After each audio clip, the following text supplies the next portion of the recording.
aviiridde mu kibuga Mbale naye alinayo olukuŋŋaana ali yabuzabuza bantu ogwolaba oyo yagulira okubuzaabuza Uganda eno oyo omulaba muserefi ng'oyinza okulowooza tabuzaabuza naye muba omuzindaalo wotegeera nti akola atya abuzaabuza so tukwaniriza ssebo webale kubeera nga ashhadu an la ilaha illa Allah wa ashhadu anna Muhammadan abduhu wa rasuluhu بلغ الرسالة وأدى الأمانة ونصح الأمة وجاهد في الله حق جهاده. يقول تبارك وتعالى في محكم تنزيله بعد أعوذ بالله من الشيطان الرجيم شرع لكم من الدين ما وصى به نوح والذي أوحينا إليك وما وصينا به إبراهيم وموسى وعيسى أن أقيموا الدين ولا تتفرقوا فيه. إخوة في الله، السلام عليكم ورحمة الله وبركاته. وعليكم السلام ورحمة الله وبركاته. Amatendo ba Allah subhanahu wa ta'ala tumwebaza yatulungamya ku ddiini eno Musiraamu. Tumwebaza Allah subhanahu wa ta'ala olwaleero atukuŋŋaanyiza wano ebiseera by'amazima. Ne neebaza abatuuze mwenna oba buli muliiza yenna w'oli asobodde okubeera nti olwaleero weerekereza nojja n'obeera wano oba oli awo ky'olimu okinywereza eddala oba osenguka emisana ng'eseeraba. Nja kwebaza abasumba abazze nabo okubeera nga tuyigira wamu naye tugamba nti fe tugenda basomesa busomesa mmwe temutuyigiriza wabula fe tubasomesa busomesa. Amuganda ng'obwedde asomesa nga nsongamu nina akabuuzo ke nawubuuza juuzi wali tijagala okukola statement oba omanyi oluwalamu nti nyimiridde ku kituuti kitegeeza kintu kyali simple nnyo okumanya kyakuyingira era ozzeemu n'okyogera wano kitegeeza wakikolezeko research jangu wano ogaesekamuusa okutta omuzindaalo mu luwalamu. إذا كنت تعرف اللغة العربية تعال ونتكلم معك. تعال يا رجل أنت قلت تعلم اللغة العربية والآن أريد نتكلم معك يا إخوة. تعال هنا ونتكلم يا حبيبي. إذا كنت تعرف اللغة العربية إيش؟ إيش يا حبيبي؟ أتيتوزيو. أوكي تعال seka wasaberu wala wasaberu dicho inzira mu Uganda agaiseka muso okutta akazindaalo. Uliza kyesoma uliza kyejogera omanyi balete baawula kusoma bikwate na kwogera Luwarabu. Oluwarabu kitegeeza kwogeraganya. Alana ikhudh kabira lisot natakallam olunogera edi ekigambo kya Muhammad Musa okutta akazindaalo simple uliba olunobo kimanyi seka Musa معروف ومعلوم أنا أتكلم لغة عربية. تكلم معروف. ما هذا؟ ولكن ما هذا؟ ما هذا؟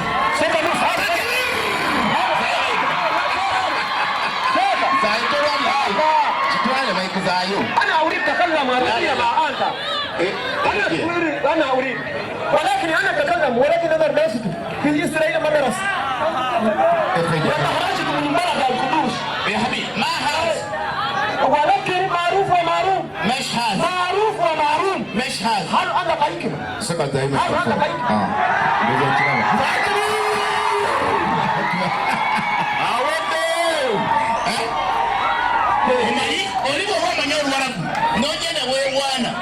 Ngabasome webali kubuza akasimple kiri simple seka akutte microphone kyokka kimala ekigambo kiri simple n'omwana omuto wapiwana abakimanyi oba omumanyi tukakasente omanyi naye mahish arifu ana arifu lugati arabia ana arifu lugati arabia takalamu lugati arabia kyokka kyomanyi oba omanyi statement gaweseka musa okutta akazindaalo oba okoze kye bayita jumlatun mufida.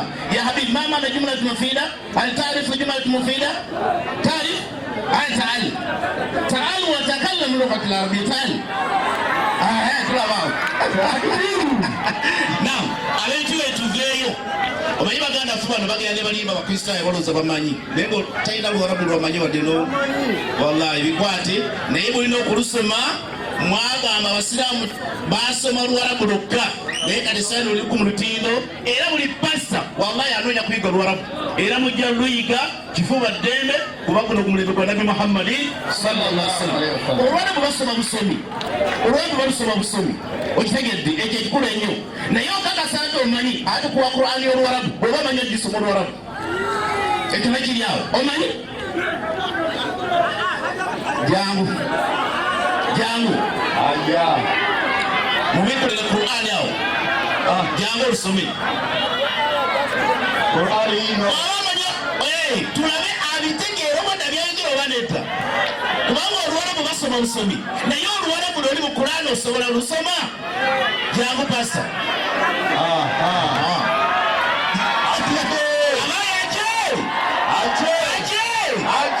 omanyi okusoma jangu osome Qur'ani yawo ng'otulwako bwobanga tulimba bakristaayo pasta mugaita ojja kuswala awanise nolwekyo ab'ebitiibwa oluwarabu bayiga buyisi kebeere ne ku ssimu osobola kuyigirako oluwarabu kasiki ekintu kyasobola okujja ne weewaana wano tomanyi fomukasa nti omanyi tukuwa Qur'ani iyo origino era gye babikudde pakasa nti omanyi naye eyo tuveeyo tomanyi abaayi amazima gali luddawa muganda waffe asookedde mu ngero n'agamba nti ebigambo okwogera no byamagezi saagala kuluddamu mubuulizi 10:13 nange kankusimba olwo 10:13 omubuulizi yesebo buliza ebigambo bino bigamba bitya 10:13 ndiyo egato okusooka kw'ebigambo byo okusooka kw'ebigambo muganda wange kabagambe eri omukamwako ebadde mukamwako kubadde busirusiru ndiyo n'enkomero yaalyo ndiyo mwana wattu ndiyo kubadde eddalu libadde eddalu erireeta akabi ebigambo bino byolitawa mazima tabika egamba amazima gali luddawa yabadde tabiki naye simanyi obadde byosomesa obadde osomesaki zisiwulidde ali ku sitaani obadde gweyogerako sitaani majinni sitaani asibuka mu bayibuli mwasibuka so si mu Qur'ani wa mbiko lya 6-7 kasooka embuza Yesu wama Yesu ali omwogerako ki uliriza Yesu n'agamba nti sinze yabalondamu 12 Yesu agansinze nabalondamu abayigiza abo 12 era ng'omu ku mmwe wangi omu ku mmwe ku 12 ye sitaani basa kituufu Yesu bayigiza 12 yalonderamu nani ne sitaani basa kituufu oba nnimba okumanya nga sitaani mu bayibuli mwasibuka Yobu 5 Yobu ndiyo aliwuliriza balisababira ku sitaani ng'ate mu bayibuli mwajudde owulirizaawo owulira Yobu 5 ndiyo abawandiika muwandiike agati awo olwatuuka ennaku z'embaga olunaku lwali lumu abaana ba Katonda ng'abaana ba Katonda mwabiyita abaana ba Katonda ne bajja okukiika mu maaso ga Mukama akuŋŋaana olukiiko lulamba ne bajja mu maaso ga Katonda mu ggulu eyo era ne sitaani najira mu bbo naga nange obadde mundese nange ensonzi kyabasonga ndiyo kale wulira kano wuliza Mukama n'agamba sitaani nti Katonda n'aleka abaana n'adda ku sitaani n'agamba sitaani nti ovaawa Mukama wange naawe ovaawa sitaani n'addamu n'agamba wuliza akaboozi ako wakati wakala ne sitaani Katonda n'addamu n'agamba atya n'ayogera ati tuva kuddiŋŋana mu nsi obadde tunategedde tuva kuddiŋŋana mu nsi eyo n'okutambula tambulombo eruyi n'eruyi ndiyo Mukama n'agamba sitaani nti olowoozezza ku muddu wange Yobu basoose emboozi ogiraba ne sitaani olowoozezza ku muddu wange oyo Yobu ali mu nsi ndiyo emboozi emakerenda egamba kubanga Yobu oyo ye muntu agafaanana muntu yenna mu nsi ndiyo omusajja yatuukirira era ow'amazima Katonda anyumiza sitaani kirira atya Katonda yeewala obubi kirira awo sitaani n'addamu n'agamba Mukama nti byonna by'oyogedde biwulidde oyo Yobu g'oŋŋamba akutiira bwereere atiira bwereere inna lillahi oyo nga toyinza okulisomesa loboodde oyogera mu sitaani asooka mu kanisa mwabeera bassekabaka 18:22 ekisooka ekyokubiri 18 Yosebo 18 meka 22 eya 22 egaba bweti naye bwe yaŋŋamba nti twesiga Mukama Katonda affe esooka 18 22 abawandiika Okay, egamba bweti. Soma 2:2. Abiri mu bbiri ekisooka. Yes sir. Egamba bweti. Abiri mu bbiri egamba awo nnabbi n'asembera kabaka wa Isirayiri n'amugamba nti Osoma kisooka soma kyakubiri. Kisooka. Wewe nyinyi ati simanyi basanyuka batu wewe najja bagenda kukaaba simanyi uliriza. Awo ne bafuluma omuzimu omubi. ati musanyuka ati. Awo ne bafuluma omuzimu omubi. Ase mukubireko kerera ati. Ne bafuluma omuzimu omubi ndiyo. Kuyimira mu maaso ga Katonda. Abaye muzimu guli maaso gani? Ga Katonda. Weso guli maaso gani? Kubira ku sauti. Kirira. Ulira. Omuzimu omubi guno. Omuzimu omubi guli mu maaso ga Katonda. Gwogera nti. Gwogera gutya? Nze namusenda senda oyo. Ayo Katonda zirinda musenda senda omusajja oyo. Mukama n'agamba omuzimu omubi nti. Katonda yigana omuzimu agugamba. Kunamusenda senda otya. Neko katamani agubuuze omuzimu ogenda musenda senda otya. Omuzimu omubi gwogera nti. Gutya? Nafuluma. Nembeera omuzimu ogw'obulimba. Mukama k'abannabbi bonna. Kirira. Egamba bweti. N'ayogera nti gwe. Era kano namugati era gwe. Onoosendasenda. Okusobola. Kale muzimu gwe. Luma. Okole bw'otyo. Pastor ani atuma omuzimu? Mukama. Mu Bayibuli yawa? Ey'abalokole. Munkoleko kakerera ate ndabaawo. Olera mukono engalo ez'amaanyi. Seeka.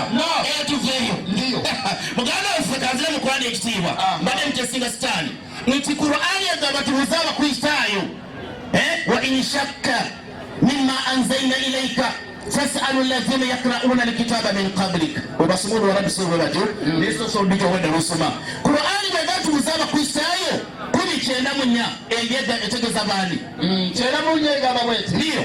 Bw'oba obuusabuusa ebyo ebiri mu Qur'ani. Ndiyo. Yetoosa kugwe Muhammadi. Buuza abakristaayo n'abayudaaya. Okumanya Qur'ani y'amazima Muhammadi bwe yajja yasanga abakristaayo baali we bali. N'asanga abayudaaya. Kati Muhammadi ng'omuntu yali yalikira obubaka bw'atumiddwa ddala baaboogerako waliwo ababumanyi. Allah kwe kumusaako aya nti buuza abo abaasoma ekitabo ekyasooka bagenda kubulira kubanga mu Tawurata ne mungi ebigambo byenkugamba byalimu ebiri era nakulanga mu bitabo ebyo. Qur'ani kyetegeesaawo mali aya Qur'ani egamba nti buuza abakristaayo n'abayudaaya kati bulira kano. Ndiyo. Ab'amazima. Kitegeeza Qur'ani yamanya nti waliwo abayudaaya n'abakristaayo ab'amazima. Ekyokubiri. Ab'ensimbu. Ate nga b'ensimbu. Kale bulira kano. Okutegeeza ekituufu. Bagenda kusomera ekituufu. Okutegeeza ekituufu. Kitya? Nga Qur'ani eno. Qur'ani eyo. Bw'eri amazima ameerere. Ndiyo. Agava eri Katonda. Bategebaza takisoma. Abakristaayo kibano seeka. Bakkiriza Qur'ani 5:8 wenyinyawo. 5:8. لا تجدن أشد الناس عداوة للذين آمنوا اليهود والذين أشركوا وتجدن أقربهم مودة للذين آمنوا الذين قالوا إنا نصارى. سمعتي 5:8. Yes sir. Abalongoofu. 8:2. Yes sir. Egamba bweti. Abo abakisisi abakristaayo. Abakristaayo mbali bakisisa mukulu abasaddoti. Abayigirize. Abaali bayigirize. Era nga bagunjufu mu ddiini. Baali bagunjufu nnyo mu ddiini yaabwe. N'abasaddoti bwe baawuliranga ebigambo bya Katonda. Awo njagala ku pasita otega amatu. Bwe baawuliranga ebigambo bya Katonda. Beyassa mu Qur'ani eno. Yabissa mu Qur'ani nga Muhammad abasomera. Nga bibasomebwa. Muhammad abasomera Qur'ani. Kali ebigambo bino bya Qur'ani. Ndiyo. Abakristaayo abo. Ndiyo. Tebabinyoomolanga. Wadde. Okwekuza. Bo tebaali beekuza Wabula. Bino ebigambo ebiri mu Qur'ani. Abakristaayo boogeddeko. Babikkiriza. Ebibanga ebituufu. Buli atakkiriza Qur'ani toli wa mazima. Qur'ani ebamanyi simu eyo. Bwekiri. Mali ogamba ebakristaayo abagobera Yesu. Muli ba Amerika muva eri mu Amerika. Bulokole buva mu Amerika. Bwekiri. Bali bakristaayo baali bamazima basoma njiri ya Yesu. Ne bategeera Qur'ani. Osege abo be amma bayogerako.